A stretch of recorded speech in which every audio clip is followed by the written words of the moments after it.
nous allons inviter des artistes, voilà, des artistes tout simplement, à ce qu'ils nous racontent quelle est la nature de leur expérience, pour bien comprendre, comme l'ont expliqué avec tant d'émotion Serge Nicole et avec la froideur tout intellectuelle Rémi Aron, qu'ils sont tout à fait de la même chose. Alors, Mafloé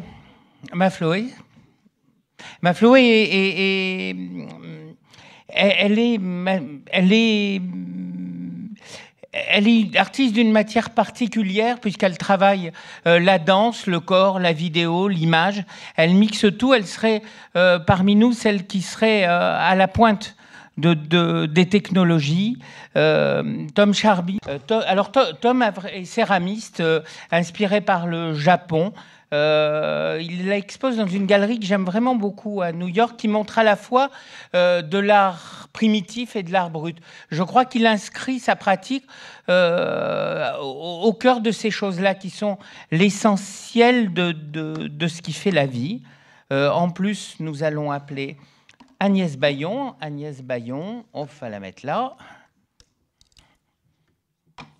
Et Agnès Bayon est sculpteur, elle montre son travail, un travail qui semble ne pas bouger depuis des années, qui est fait de petites poupées en résine et qui provoquent toujours le même émerveillement, quelque chose qui saisit l'esprit et l'âme et qui dit bien que la matière, ça pense. Et puis, Monsieur Kaufmann, Jacques Kaufmann, qui m'avait procuré une émotion absolument inouïe en 1979, quand le musée de Dunkerque allait ouvrir. Il avait réalisé une série d'installations où on n'arrivait plus justement à comprendre si c'était du lard ou du cochon, si c'était effectivement de l'art contemporain ou de l'artisanat. Il faut dire qu'à l'époque, ces problématiques étaient très ancrées, opposées. Elles faisaient problème. François Maté avait tenté quelques années auparavant, à travers une exposition formidable artistes-artisans au musée des arts décoratifs, de montrer que ces séparations n'avaient pas de sens. Et c'était dans cette perspective-là que j'avais vu le travail de Kaufmann, complètement éblouissant, parce qu'il questionnait radicalement ce qu'on pouvait attendre de l'art contemporain et qu'il réinjectait à une époque où l'idée dominait quelque chose qui était l'appréhension par l'intelligence à travers la main de la matière, et c'était totalement étonnant. Alors, Mafloé, on va commencer par vous.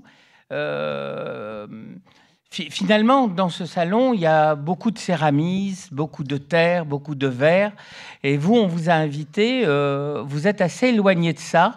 Et cependant, peut-être qu'il s'agit du même jeu, non? Je pense qu'on peut retrouver des rapprochements entre nos parcours, effectivement. Parce que je viens de la peinture, en fait. Donc bonsoir, bonsoir à tous. Donc je vais me présenter très brièvement. Donc je suis artiste scénographe plasticienne depuis 20 ans maintenant. J'ai commencé par la peinture, une prépa art déco, quelque chose d'assez classique. Et puis je connaissais un petit peu le spectacle vivant par le théâtre en tant que comédienne. Et tout ça, c'est un petit peu mélangé, le théâtre, la peinture, jusqu'à un rêve de beaucoup de peintres, je pense, c'était sortir de l'étroitesse du cadre du tableau, parce que j'ai exposé assez jeune, en fait, dans des galeries que je trouvais assez aseptisées. Et voilà, donc j'ai commencé à brasser des circassiens qui improvisaient sur les peintures, etc., jusqu'à ma rencontre avec des chercheurs, des techniciens de l'image, on va dire, qui m'ont permis en fait de passer cette peinture dans un monde virtuel en 3 dimensions et surtout de le connecter au corps, de le rendre interactif. Donc voilà, l'aventure nouvelle a commencé, loin de l'atelier de ma solitude, ce que je recherchais, parce qu'en fait j'ai quitté la peinture sans regret, par la solitude qu'elle procurait, avec toujours cette envie d'aller vers l'autre et de rencontrer un public aussi que j'avais du mal à rencontrer simplement dans les vernissages, etc. Mais alors pourquoi pas être acteur, comédien Parce qu'il y avait la partie création, faire de ses mains, qui était en moi depuis toujours. Et l'interprète, ça passait par le texte, la voix, et pas la création de la matière. Il y a le mime, il y a plein de choses qui font passer le corps. Moi, j'étais pas douée pour ça, je crois. Alors vous étiez douée pour quoi? Alors, je ne sais pas encore. Mais non, voilà, donc l'idée, c'était de mettre en scène des peintures, de les rendre vivantes, comme des tableaux vivants. Et donc voilà, j'ai créé une compagnie il y a 15 ans, Mobilis Immobilis, pour créer des spectacles, des performances. Et je continue, moi, personnellement, une série d'installations. Et là, on parle de lien social, donc de ce rapport d'atelier de solitaire et de rencontrer son public, où Vraiment, je m'attelle à ce que le spectateur devienne acteur et soit en interactivité avec l'œuvre. C'est-à-dire que l'œuvre n'existe que de par la présence des autres. Voilà où j'en suis. Donc c'est vrai que je me sens un petit peu ovni parmi tous ces artistes qui sont là, mais en discutant avec certains d'eux, on se rend compte qu'on a quand même un parcours de vie, un sens que l'on donne à sa trajectoire commun. Voilà. Alors en quoi Tom, vous vous sentiriez proche de quelqu'un qui utilise des technologies, vous qui pensez que la main est essentielle? Oui. En effet, oui. Bon, bonsoir d'abord à tous.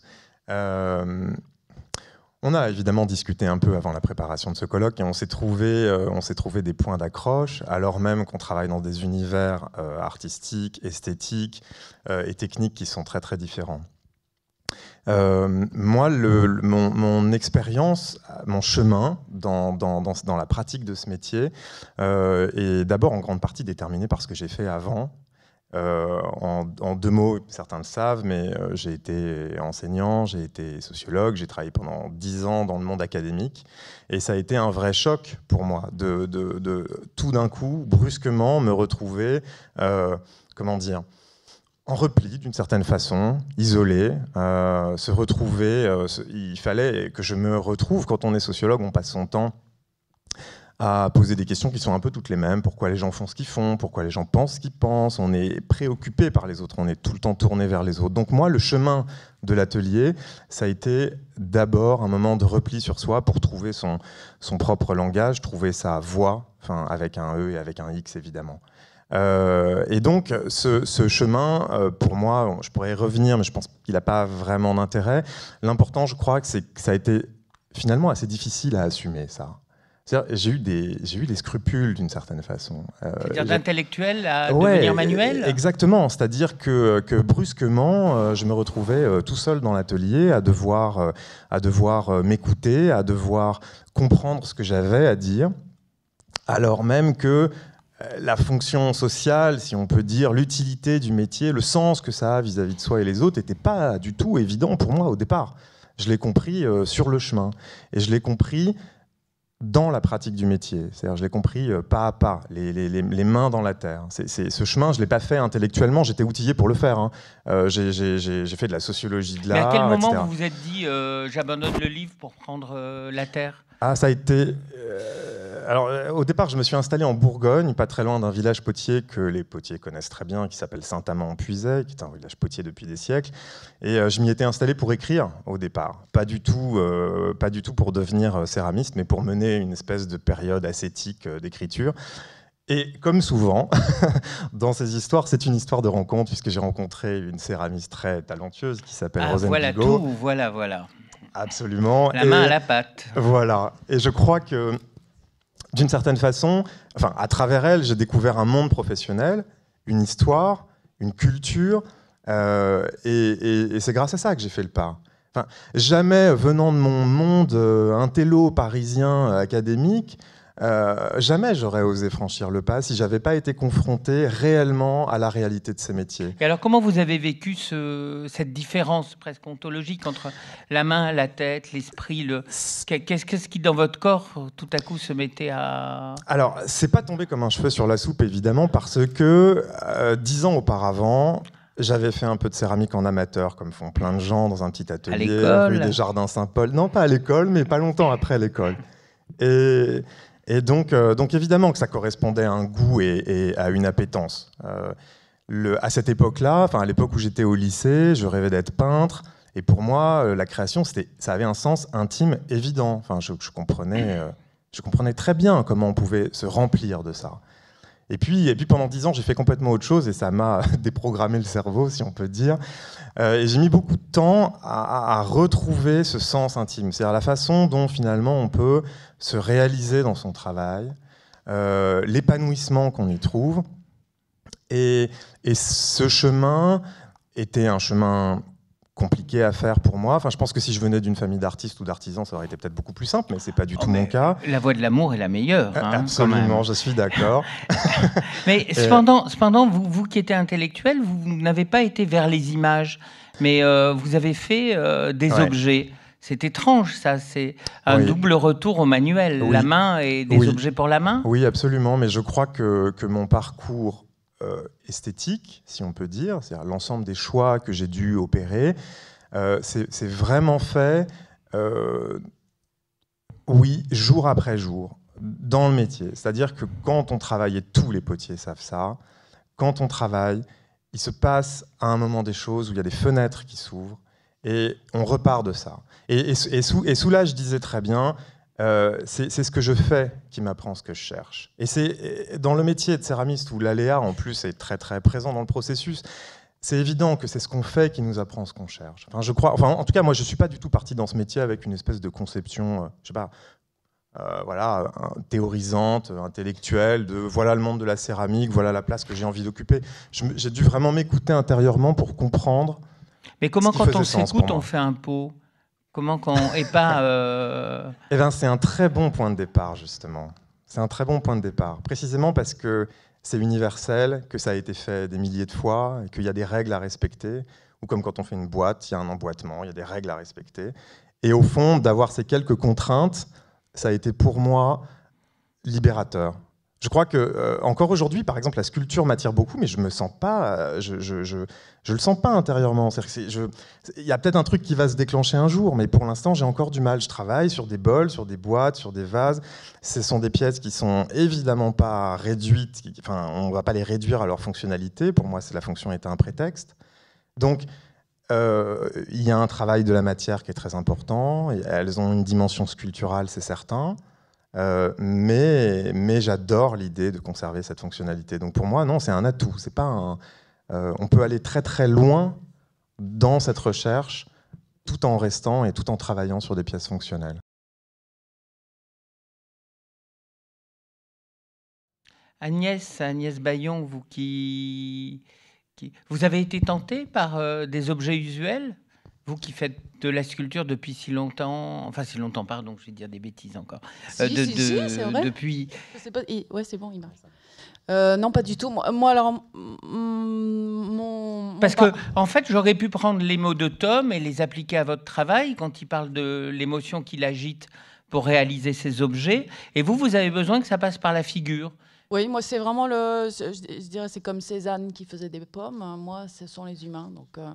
Je reste sur cette obsession et non, je ne peux pas imaginer faire autre chose que ça, déjà. Et, moi, j'ai un parcours pas du tout pareil que Tom. Mais moi, je suis issue d'un milieu pas artisan d'art, mais mes deux parents sont à la Maison des Artistes. Mais par contre, ils ont fait une école d'art appliqué tous les deux. Mon père est maître verrier et ma mère est dans le textile. Et quand j'étais petite, j'ai toujours entendu mes parents mécontents parce qu'il n'y avait que les peintres qui étaient reconnus. Et il y avait cette espèce de hiérarchie. Et je me suis dit, bon, moi, si je suis artiste plus tard, je vais passer par l'École des Beaux-Arts de Paris, je vais faire de la peinture et je serai débarrassée de ce problème de complexe de hiérarchie entre les artisans et les artistes. Et puis, j'ai fait les Beaux-Arts, j'ai étudié la peinture avec un grand P, tout ça, et je suis sortie des Beaux-Arts et en fait, j'ai fait de la sculpture et j'ai justement fait de la sculpture parce que je ne l'avais pas appris. Donc voilà, moi, j'ai un parcours complètement différent du vôtre, mais... Alors, ça a été quoi la première sculpture? Alors, en fait, au début, c'était des petites broches comme ça. C'était des objets. Oui, c'était des objets. C'était des objets. Voilà. Ah. C'était des objets, oui. Mais déjà avec une figure? Avec une figure, oui, tout à fait. Non, moi, c'est vraiment... j'ai toujours fait que des figures. Pourquoi vous avez besoin d'un vis-à-vis? Il vous manque une histoire d'amour? Pas du tout, non. Tout va très bien de ce côté-là. non, mais pour moi, c'est fascinant. C'est-à-dire que... c'est vrai que moi, je pense que c'est un peu comme au temps des Égyptiens. Pour moi, faire des corps, c'est lutter contre la mort. Ça me parle. C'est ce qui me fait continuer. Voilà, chacun ses obsessions. C'est vrai qu'on peut faire des bols, on peut faire. Mais pour moi, faire des corps, ça me permet d'échapper à des angoisses de la mort ou des choses comme ça. Voilà. Mafloé, vous qui utilisez des corps, vous comprenez ce qui vient d'être dit ? J'étais très à l'écoute, effectivement. Enfin, je pense que moi, c'est vrai que je travaille aussi. Mon obsession, c'est l'incarnation, c'est le corps en permanence, le corps en mouvement, le corps, voilà. Donc, je comprends absolument. Et puis, je pense qu'on touche aussi à de l'archétypal. Là, on parlait pour repousser la mort ou des. Voilà, moi, j'ai aussi une dimension très chamanique, archaïque, voilà, dans les stéréotypes aussi qu'on utilise dans les figures. Voilà, le corps, oui, ça me parle. Agnès, donc c'est chamanique, ces figures répétées ? Oui, on peut dire ça, ouais.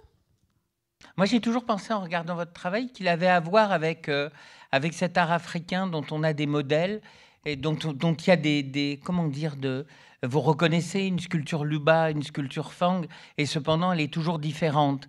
Donc, on voit un bâillon, et puis on se dit, c'est toujours un autre, c'est cependant le même, et sans comprendre comment, dans cette inlassable, pas répétition, mais reconduction de la magie qu'il y a dedans, qu'est-ce que ça produit chez les autres ?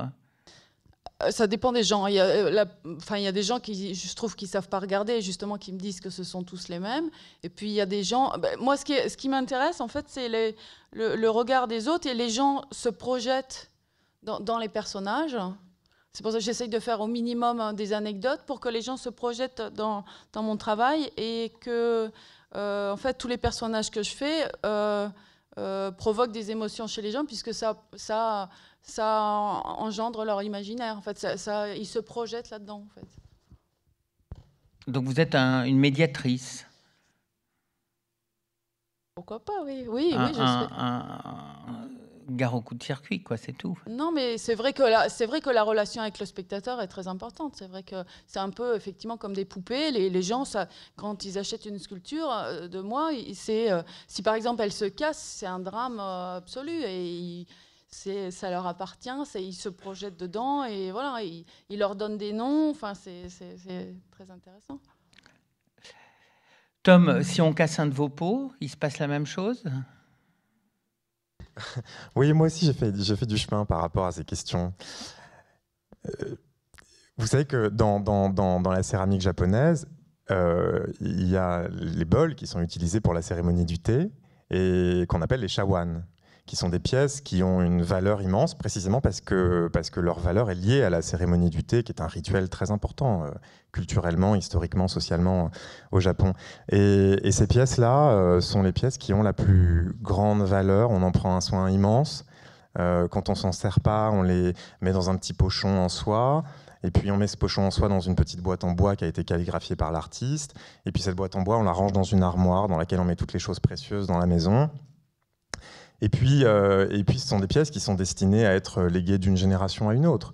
Mais il arrive qu'elles se cassent, et une fausse manipulation, quelque chose comme ça. Et quand elles sont cassées, eh bien on les répare, on fait des réparations alors, et alors la pièce prend encore plus de valeur qu'elle en avait auparavant.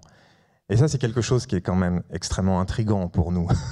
Non seulement que les pièces qui sont les plus modestes, les plus simples, les bols, puissent avoir autant de valeur, mais que même quand ces pièces sont cassées, au même titre que parfois des pièces qui sortent d'un four à bois avec des défauts, eh bien que ces pièces aient la plus grande valeur dans le monde de la céramique ayant elle-même probablement la plus grande valeur dans la hiérarchie des arts avec la calligraphie au Japon. Alors, cette histoire-là, pour moi, elle est pleine de poésie, évidemment qu'elle me porte, et que pour moi, les bols sont les pièces les plus importantes. C'est la forme universelle, c'est les mains jointes, c'est la pièce la plus travaillée, c'est donc la pièce la plus difficile. Et moi, je crois que je ne pourrais faire que des bols, éventuellement. Quel bol. Voilà.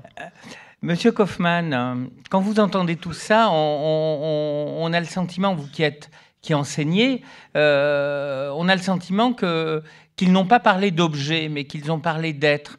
On a le sentiment qu'ils n'ont pas parlé d'images, mais de choses qui transcendaient tout à coup la matière qu'ils pratiquent.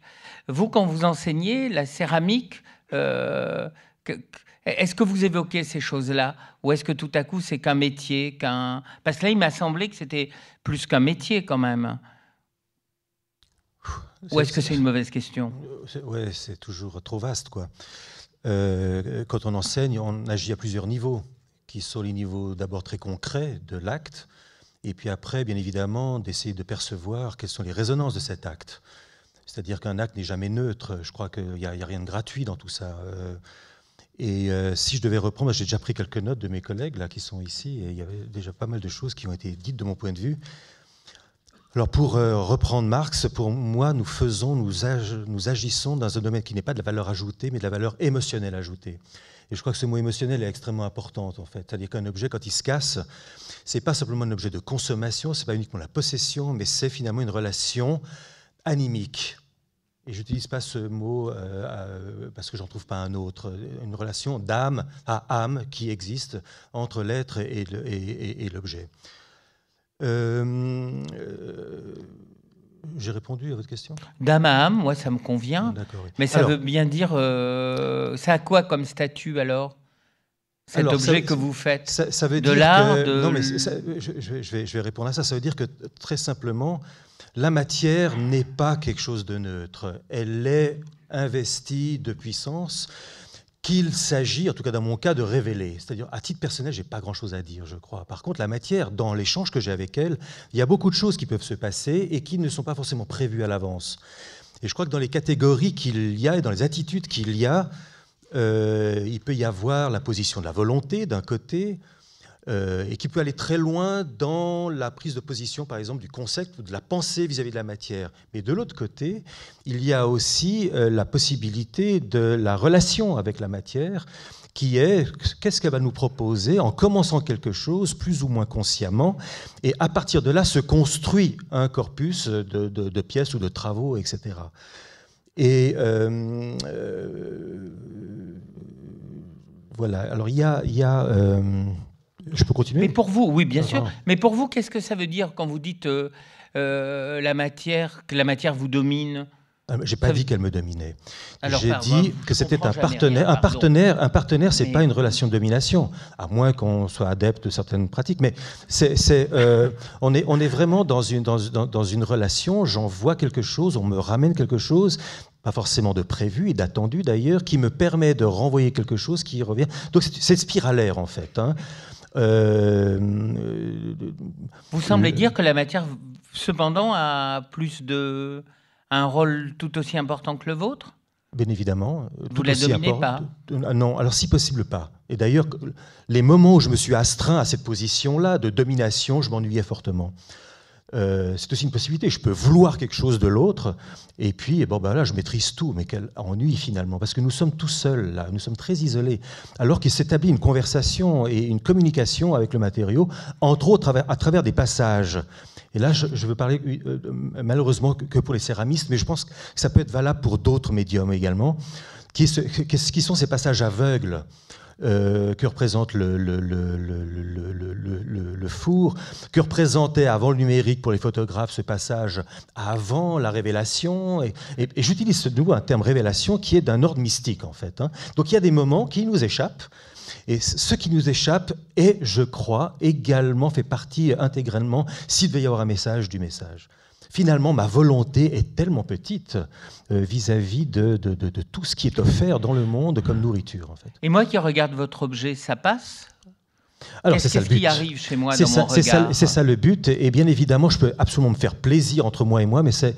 voilà, si j'utilise un mot, ça serait masturbatoire. Mais il s'agit bien évidemment de capturer des potentialités d'énergie qui sont inhérentes aux matériaux et... Bien évidemment, moi aussi, j'ai l'énergie. Et je crois que nous allons communiquer d'énergie à énergie. Donc, si nous devons qualifier quelque chose, ça, c'est le travail avec les étudiants, nous qualifions l'énergie. Nous la quantifions. Je crois que la quantité, elle varie dans le processus vital. Mais la qualité, ça, c'est le vrai travail sur lequel nous sommes, je crois, extrêmement responsables. Et d'ailleurs, d'aller vérifier si ça traverse aussi. C'est-à-dire, est-ce que je suis tout seul ou bien est-ce qu'effectivement ça se passe? Comment parle-t-on de cette qualité à un étudiant? Comment peut-on la faire advenir? Alors, on a des exercices de créativité, que j'appelle pas l'exercice de création, mais de créativité, c'est-à-dire qu'il y a des possibilités d'exercer les langages, tout comme on apprend à écrire et à écrire.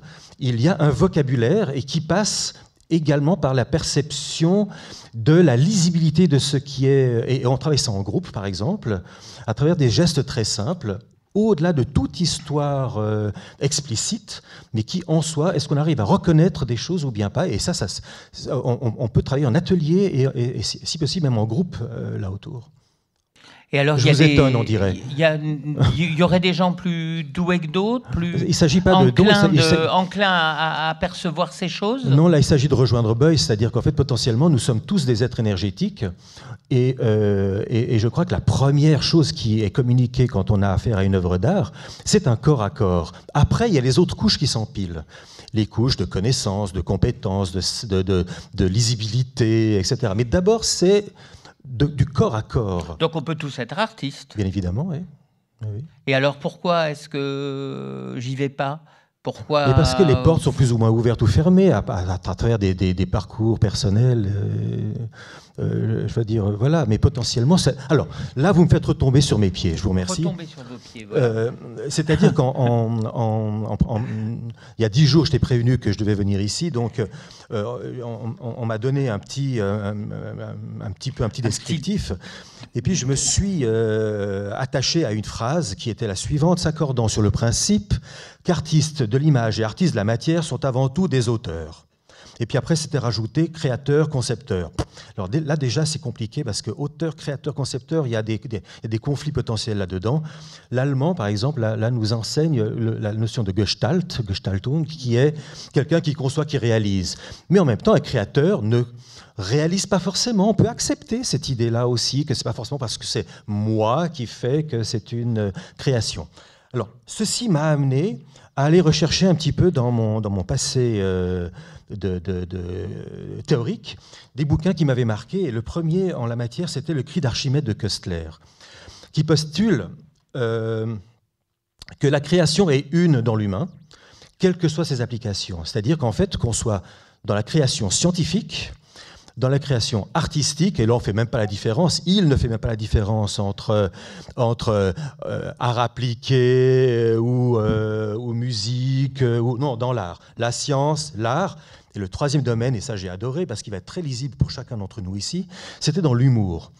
Alors il distinguait 3 grands domaines de la création de l'humain, la science, l'art et l'humour, qui fonctionnaient strictement sur les mêmes codes, qui sont extrêmement simples à expliquer. Il appelle ça la dissociation, si je me souviens bien, qui sont les phénomènes suivants. Quand on a un plan de réalité qui a ses habitudes, qui en croise un autre qui a ses habitudes, et quand tout d'un coup on fait se rencontrer ces deux plans de réalité qui normalement ne se rencontrent pas et qu'on les fait se rencontrer, on est dans un phénomène, on est dans l'instant et dans le domaine de la création, où 1 plus 1, dans cette rencontre, font plus que 2. Et on voit bien que la poésie fonctionne là-dessus, mais l'humour aussi, on a une vieille dame très rigide et une peau de banane, normalement ils ne sont pas faits pour se rencontrer, elle tombe, on se marre tous. Et si vous analysez les humoristes dont on nous abreuve en ce moment à profusion, leur ressort comique fonctionne strictement là-dessus, sur des rencontres paradoxales ou des rencontres qui sont tout d'un coup productrices d'une étincelle. Et je crois que nous sommes dans ces moments-là. Le deuxième support théorique auquel j'avais pensé, c'est Ce que c'est la main de Sennett. Et peut-être je suis déjà trop long. Oui, allez-y, finissez sur ce second point.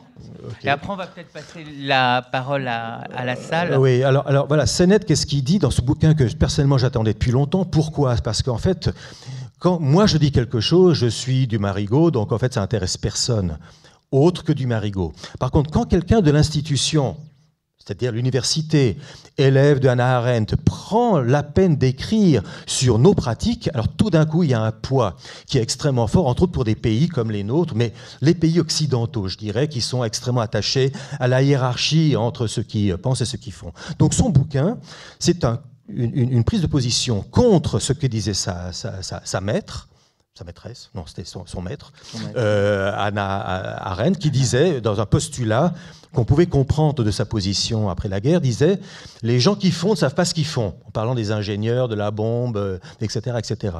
Et tout son bouquin est une théorisation de tout ce qu'il y a comme pensée dans les actes que nous posons dans nos ateliers. Et pour moi, c'est un bouquin que si vous ne l'avez pas déjà lu, je suis sûr que la moitié de la salle l'a déjà lu, et je crois qu'il est absolument recommandable, quoi.